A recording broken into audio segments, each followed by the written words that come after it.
Единственото нещо, което може да промени човек, навиците му, характера му, това е огромната Божия любов, проявена към нас.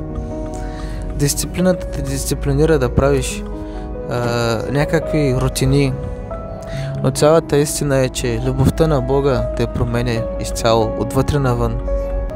Тази любов, тя променя целият ти живот. Полагаш основа, която можеш да градиш.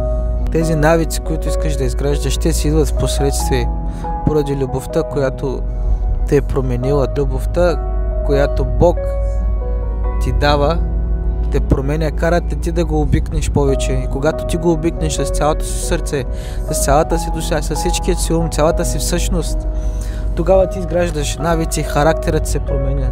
Това, което ние изграждаме, е начин на живот, породен от любовта на Бог вътре в нас.